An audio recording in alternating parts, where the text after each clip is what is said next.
За сайн бацхан уу, сэтгүүлч уянгийн бэлтгэдэг 7 хоногийн тайм подкастын ээлжид дугаар хэлж байна. Анхаарлаа хандуулна. За тэгэхээр эхний мэдээлэл нь Хөвсгөл аймгийн Жаргалан сум төсөөс 12 дугаар ангийн охтуудыг жирэмсний тестээр шалгаж үзсэн байна гэсэн ийм мэдээллийг өнгөрсөн 7 хоногийн тайм мэдээлэл дээрээ тайм подкастн дээрээ та бүхэнд хүргэсэн. За тэгвэл энэ үйл явдлаас хойшоо сургууль дээр нь шалгалтаар боловсролын газраас улам бусад газруудаас мэргэжлийн хяналтын улсын боловсролын улсын байцаагч бас очсон байна. За ингэсэн чинь тухайн шалгалт эрх сургаар сургуулийнх нь удирдлагууд тухайн жирэмсний тестээр шалгаж үзсэн охтуудтай энийг урьдчилж та нарт хэлсэн шүү гэдэг ийм бичгээр гарын үсэг зурулсан гэсэн ийм мэдээллийг тухайн сургуулийн сурагч бол өгсөн байгаа. Тэгээ нөгөө модон жолоо байдаг шүү дээ. Тэр өрөөнд энийг өгөн байдаг. Миний урд баруулж 20 хүч яах вэ? Сургуулийн чинь 0 сургуулаасаа хэр зайтай байдаг вэ? Гадаа байгаа шүү дээ, тий? Зайтай шүү дээ. Тэр нөгөө яг уртын тасалгаа нь 15 минут байхгүй. Тэгээд ерөөс амжтгүй. Тэгээд нэг багтараа бас 0 тахгүй юу? Тэрэнд нь сууж олдгүй багш нар л ордог. Ажлын нэгэн мөртлөө нөгөө төвчтэй багш нар ороод баян зохион байгуулдаг гэсэн. Одоо жишээлбэл чиний хувьд хэддүгээр ангиасаа хоош яг юм үдлэгт? 8 дугаар ангиас хойш. Бид нарыг болж ихэнхдээ сургалт гэж хэлдэг байсан дөө. Тэгээ өндөр орндоо гаргадаг байсан. Тэгээд баян тэгж гаргадаг байсан. Энэ сая болохоор нөгөө ховинд шилжсэн. Тэр үзлэгээр жишээлбэл ямар нэг эрүүл мэндийн зөвлөгөө өндөр өгдөг үү? Үгүй. Өмнө манай сургуульч 2 охин жирэмсэн болсон. Тэгээ ховын нууц нь ерөөс хадгалахгүй шууд үзээс шууд илгэждэг. Тэгээ сургуулиас гарсан ингээд. Сургуулиас гарсан? Хоёулаа гарсан.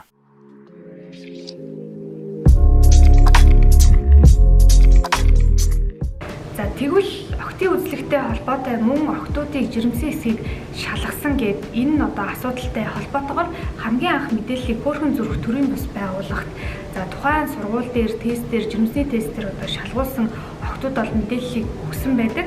За ингээд тухайн сургуулийн удирдлагын зүгээс бол охтын үзлэг явуулсан хэсгээр ямар нэгэн тайлбарыг бол хийхдээ энийг охтын үзлэг бишээ гэсэн ийм байр суурийтайгаар өөрсдөө нэг гэсэндээ өмгөөлж байна гэсэн. За охтын үзлэг гэдэг бол нэг гэсэндээ яг эмчид тусгай эмнэлгийн орчинд бол охтууд үзүүлэх нь чөлөөтэй мэдээж эцэг хийх нь зөвшөөрөлтөөр өөрөө хүссэн тохиолдолд энэ бол байж болно. Гэвч хүчирхийлэлт өртчихсөн охиныг сургууль дунд нь охтын үзлэгээр илрүүлээ. Тэр хувийн нууцыг нь хадгалахгүй бусдад багш нар нь тараад гэх юм уу эсвэл бохир орчинд ингээд үзлэг хийх ч юм уу эдгээр зүйлүүд нь байж болохгүй юм а гэсэн ийм санаа та бүхэн бас ойлгож байгаасай гэж хүсэж байна.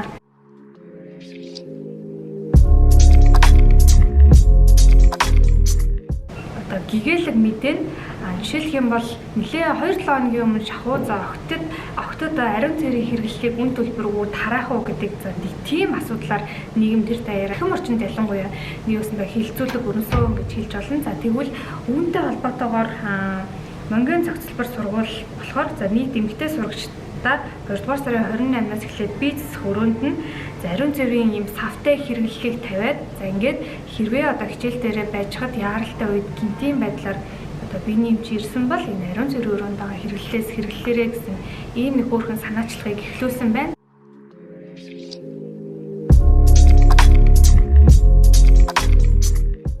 За хоёр дахь болсон үйл явдал нь хурдан морины уралдаантай холбоотой. Ер нь өвөл болон хаврын цагт хурдан морины уралдааныг уралдаанч хүүхдүүд маш ихээр хүн дээр бэртэж гэмтдэг.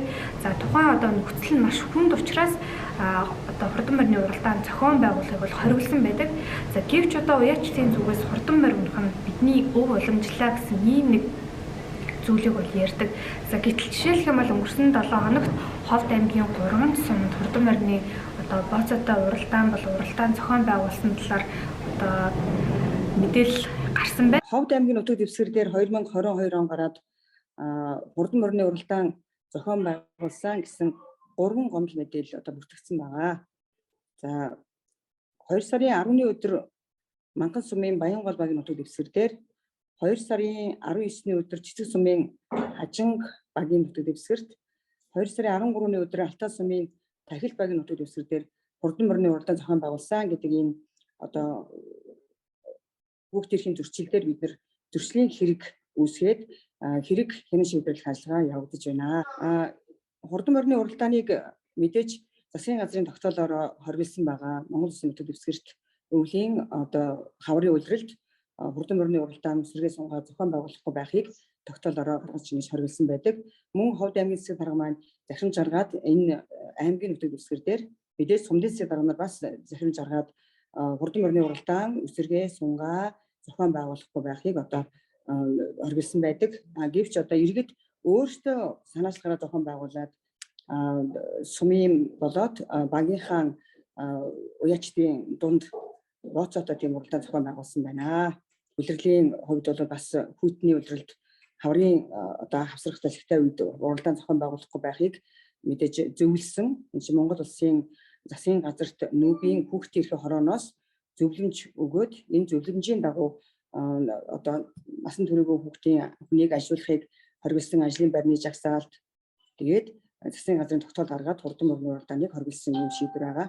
Тэгэхээр энэ хурдан морины уралдааныг зохион байгуулад иргэд өөрсдөө уяачид өөрсдөө санаачлаад ийм хүүхдийн эрх зөрчсөн асуудал гарсан юм чинь бид нар мэдээж хэрэг үүсгээд ингээд шалгаад буруутай этгээд үүдэлсэн мэдүүлгээ аваад явж байна. Уяачдын үзэж байгаа тайлбараар бол бид нар хурдан морой бол тижээдгээ. Хурдан морь тижээгээд тижээсэн мордынхаа хөлсийг авч явахгүй бол бас болдоггүй маа. Энд чинь бас үндэсний ёс уламжлал бид бас хурдан морьныхаа уралдааныг хурдан морьныхаа спортыг бид нар хөгжүүлэх гэж ингэж байгаа гэдэг тийм тайлбар өгдөг л дөө. Тэгээд хэдийгээр хоригдсан байдаг боловч бас хязгаар хараг хяналт явахад бас хэцүү юм. Хөдөө багийн нутаг дэвсгэр дээр хэдэн гурваараа нийлээд үсэргээ хийгээд байгаа.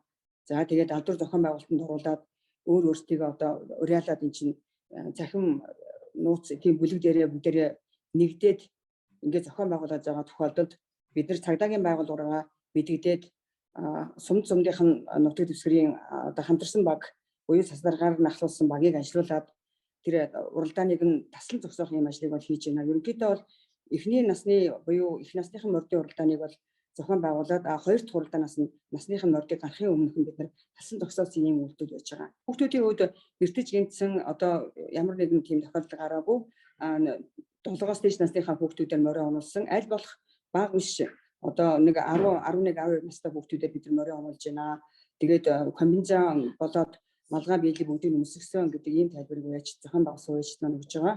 Мэдээж энэ чинь хоригдсан цаг хугацаанд энэ чинь тэрийг захин бүртгүүлээд хүүхдүүдийн аймаггүй байдлаар хяналт тавиад гэдэг юм бол угаасаа байхгүй шүү дээ орилж гисэн цаг. Хүүхдийн эрхийг зөрчих гэдэг бүлэг дотор нь хурдан морины уралдааныг зохион байгуулсан, эсрэгээ сунгаа хийсэн энэ тохиолдолд нь бол нөгөө хүүхдийн эрүүл мэндэд харьцлах, аюул учруулах тоглоом наадам гэдэг дотор ордог байгаа.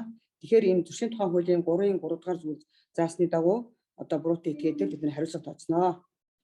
Энэ ямар хариуцлага байдгийг гэхээр иргэн бол 500 нэгжтэй тэмцэх хэмжээний төгрөгөөр торгоно. Хуулийн этгээд болвол 50000 нэгжтэй тэмцэх хэмжээний төгрөгөөр торгоно гэсэн юм заалт байдаг. Энэ заалтынхаа дагуу бид нар буруутай этгээдүүдэд хариуцлага хэлнэ. Өмнөх жилүүдэд яг энэ төрлийн зөрчлийн хэрэг нээж шалгасан ер нь хичнээн тохиолдол байна. Яг хариуцлага тооцсон тохиолдол ер нь байгаа болов. Бага байлгүй яах вэ? Өмнө нь бас хаврын авсрахтай өдрүүдэд уралдаан зохион байгуулсан гээд сумын уяачд торгуулж исэн, арга хэмжээ авахулж исэн тий. Тэгээд аймаг сумдынхаа уяачдын холбоонд сумдынхаа засаг дарга нарт, багийн засаг дарга нарт улсын байцаагчийн зүгээс зөвлөмж өгөөд, шаардлага өгөөд за тэгээд торгуулийн арга хэмжээ авчаад төлөөгүй уяачдынхаа торгуулийг нөхөн төлөвлөхийн тулд шүүхт бид нар бас албадан гүйцэтгүүлэх тийм хүсэлтэй асуулт бүргээд ингэж ажиллаж байгаа. Хариуцлага тооцоор хичнээн тохиолдол байна. Яг өнгөрсөн оны жишээлбэл аваад үзвэл 2021 онд бол байхгүй. 2020 онд бол байгаа. Хэдэн тохиолдол? Хоёр тохиолдол дээр 6 иргэнд хариуцлага дэлгэсэн. Аймаг сумдын уяачдын холбоогоор дамжуулаад зохион байгуулалтанд орсон тийм уралдаан бол байхгүй. Уяачид өөрсдөө хэсэг бүлгээрээ нийлээд ингээ уралдааны зохион байгуулж байгаа. Яг уралдаан зохион байгуулсан тохиолдолд цагдаагийн байгууллагуудаа мэдэгдээд өргөтгсөн бүрэлдэхүүн очоод ойролцоо сумынхан цагдаагийн байгууллагын хамтарсан багийнхан очоод тараах ийм ажлыг хийж байгаа. Бид нар зөрчлийн тухай хуулийн одоо 3-3 заасан тэр иргэнийг 500 мянган төгрөгөөр торгодог энэ торгуулийн хэмжээ бол үнэхээр бага байна гэж үзэж байгаа. Яагаад гэвэл хэсэг үлгэрээ нийлээ зохион байгуулалтанд ороод ингэж уралдааныг зохион байгуулчаад одоо ганц хоёрхан иргэн дээрээ хариуцлага тооцоолаад тэр иргэнийхээ одоо торгуулийн мөнгийг баг нийлээл ингэж төлчих юм уу нэг тиймэрхүү байдалтай байна уу гэж ажиглаад байгаа. Ерөнхийдөө бол тэгж харж байгаа. Дээрээс нь хурдан морины уралдааныг зохион байгуулахаар очисон байгаа тэр морь ачиж очсон тээврийн хэрэгслийг бид нар саатуулдаг эрх одоохондоо биднэрт байхгүй байна. За одоо бид нар бас улсын хүүхд төрхийн улсын байцаагч нарынхаа группээр бид нар ярилцаад байна л да. Ямар ч гэсэн тэр хүүхэд бол морийг унж уралдсан. Тэгэхээр морийг бид нар саатуулахын тулд тэр морийг ачиж өгсөн тээврийн хэрэгсэл гэдэг зүйлийг л саатуулад морийг ачиж хөдөлж очсон иргэн гэдэг хүнийг бид нар одоо саатуулдаг байт юм яа тийм. Хүлээх хариуцлага яг газар дээр нь гарах хэмжээ жоохон тодорхой болгож өгөөд хариуцлага жоохон чангагдах хэрэгтэй маа гэдэг л ийм байр суурьтай байгаа.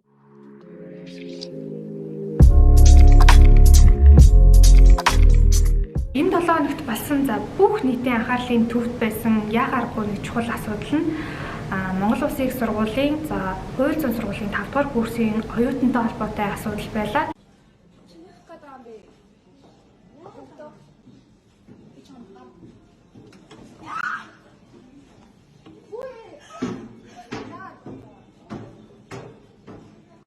Тэгээд тухайн оюутан зөвхөн одоо бусдтай хил амтай одоо ингээд ямар нэгэн байдлаар маргаан үүсгэсэн гэхээс илүүтэй за хүний одоо ёс суртахууны хэм хэмжээг уландаа гисгсэн гэсэн ийм үндслээр сургуулиас нь хасах юм шийдвэрийг хууль зүйн сургуулиас нь бол Монгол Улсын их сургуулийн захиргаанд гаргасан байлээ. Тэгэхээр ямар ч одоо мэрэгчлэр сурч байсан за ялангуяа хуулийн мэрэгчлэр ирээдүйд одоо хувь сахиулах чиглэлээр иргэдийг одоо өмгөөлж шудраг усыг сахиулах чиглэлээр ажиллаж байгаа хүн за энэ мэт байдлаар хүний наад захын юм ёс суртахуунгүй юм аашилж байгаа нь өөрөө байж боломгүй маа гэсэн ийм зүйлийг бол тухайн үед ярьж илээ. За гэтэл нэг өсөндөө бас цахим орчинд ажиглагдсан нэг зүйл нь тухайн охинтой холбоотой одоо мэдээлэл сенсацлагдаад гармагц за Instagram-ын дагагч нь одоо 8,000-аар нэмэгдсэн гэсэн ийм одоо мэдээллийг өөрөө тавиад тэгээд тэрийг сторицсан ч юм уу иймэрхүү зүйлсүүд бол цахим орчинд харагдаж байсан. Тэгэхээр нэг өсөндөө хэрвээ бид нар ямар нэгэн байдлаар хүчирхийлэлтэй холбоотой одоо юм хийсэн бол тухайн хүнийг бойкот хийхдээ тухайн одоо уран бүтээлч бол уран бүтээлийг сонсохгүй байх ч гэдэг юм уу ийм байдлаар эсэргүүцлээ нэг хэсэг бол илэрхийлдэг байсан. Гэтэл одоо энэ нэргээд мартагдаад нийгэмд буруу байдлаар танигдж байгаа эдгээр хүмүүсийг эргээд одоо хот болгох ийм хандлага бол ажиглагдаад байна. Тэгэхээр аль болох одоо залуучууд харж байгаа бидний хойч үеийн эндээс суралцаж байгаа гэдэг утгаараа хэрвээ одоо нийгмийн хүний одоо ёсны наазахын ёс суртахууныг одоо аимшигтайгаар бүдүүлгээр ингэж зөрчиж байгаа хүмсрэггүй үйлдэл гаргаж байгаа тэрэндээ гимшиж байгаагаа харуулахгүй байгаа гимшгүй байгаа харин ч нэг өсөндөө зарлаад байгаа эдгээр тохиолдлуудад за тухайн хүний ядчил хаягийг нь репортын хэмжээний за тийм бас хүний эрхийн мэдрэмжтэй байгаараа гэж хэлмээр байна.